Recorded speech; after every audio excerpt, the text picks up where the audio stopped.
నా పేరు సంతోష్ గౌడ్, ఎమ్మెల్యే ప్రకాష్ గౌడ్ వాళ్ళ అబ్బాయిని. నేను శ్రీయశ్రీ అనే అమ్మాయిని ఇష్టపడుతున్నాను. రీసెంట్గా మాకు జూలై 8న ఎంగేజ్మెంట్ కూడా అయ్యింది. ఇదంతా మా పేరెంట్స్కి తెలుసు, వాళ్ళ కన్సర్న్ ఉంది, వాళ్ళు ఒప్పుకున్నారు. అంటే వాళ్ళు ఓన్గా చేయడానికి అగ్రీ చేయలేదు, కానీ నీకు ఇష్టం ఉంది కాబట్టి నువ్వు చేసుకోవచ్చు, నీకు పర్మిషన్ ఇస్తున్నా అని చెప్పారు. అలా మేము మా అత్తమ్మతో మేము వాళ్ళ ఫ్యామిలీ కలిసి ఎంగేజ్మెంట్ చేసుకున్నాము, పబ్లిక్గా చేసుకున్నాము. అందరికి తెలుసు, ఇంట్లో కూడా తెలుసు అందరికీ. నేను ఆల్మోస్ట్ ఇక్కడ 1 month అవుతుంది ఇక్కడ ఉండి, వీళ్ళ ఇంట్లోనే ఉంటున్నా. మా ఇంట్లో కూడా తెలుసు, అందరికీ తెలుసు. కానీ నిన్న కొంతమంది ఒక 40 members అట్లా మా ఇంటిపైకి ఇక్కడ దాడి చేసినారు. ఆ ఎవిడెన్స్ కూడా మీరు ఇక్కడ వెనకాల మొత్తం అటాక్ చేసిన ఈ డోర్ పగిలిన అవన్నీ ఇక్కడ ఉన్నాయి.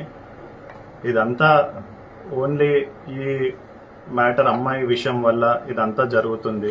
తప్పు చేసినట్టు నా మీద నింద చూపుతున్నారు. ఎందుకంటే 1 month అవుతుందండి ఇక్కడ నేనున్నా అని తెలియదా, నేను చేసుకున్నప్పుడు అది తెలియదా, ప్రతి ఒక్కటి తెలుసు.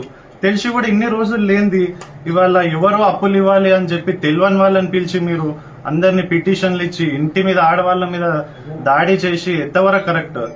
అసలు పిఎస్ లో చెప్పాలి కదా, వాళ్ళన్న కొంచెం మాకు సపోర్ట్ ఇవ్వాలిగా. ఇప్పుడు ఏంది, ఇప్పుడు నేను ముందుకు వచ్చి మాట్లాడినా లైఫ్ మీద ఆశ వదులుకొని మాట్లాడుతున్నా. ఇదైతే 100% చెప్తున్నా. ఇది బయట పబ్లిష్ అయినాక మేము ఏ క్షణమైనా మమ్మల్ని చంపేయచ్చు. ఇది మీకు ఇక నాకైతే ఈడ న్యాయం జరుగుతుంది. పిఎస్ లో కానీ కోర్ట్ త్రూ కానీ ఎక్కడ కానీ న్యాయం జరుగుతుందని నేను ఎక్కడ అనుకుంటలేను. ఇంకా మా లైఫ్ పైన ఆశ వదులుకొని ఇవాళ మేము సరేగా చచ్చిపోయినా సరే మా మీద ఇంత చేసారు కదా అని మేము ముందుకు వచ్చి చెప్తున్నాము.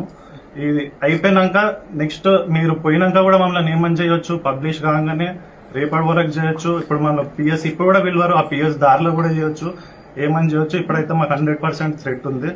ఎట్లా ముందు నుంచి ఉంది, ఇప్పుడు అని కాదు, ముందు నుంచి కొంచెం ఉండే. ఇప్పుడు ఎట్లా వాళ్ళంతా తెగించినాక ఇంకేముంది, బతకడానికి ఇక్కడ ఏముంది, ఇక ఎట్లా చంపేసేదానికి ఎందుకు అన్నట్టు నేను ముందుకు వచ్చి చెప్పి ఎట్లా ఇప్పుడు మా ముగ్గురులా మేము చనిపోతే ఇక వాళ్ళు ఎవరు చేయించారో మీకు కాల్ డేట్ అవన్నీ ఇస్తాను, వాళ్ళ వల్లనే నేను చనిపోయినా అని మీరు అందరు రాసుకోవచ్చు.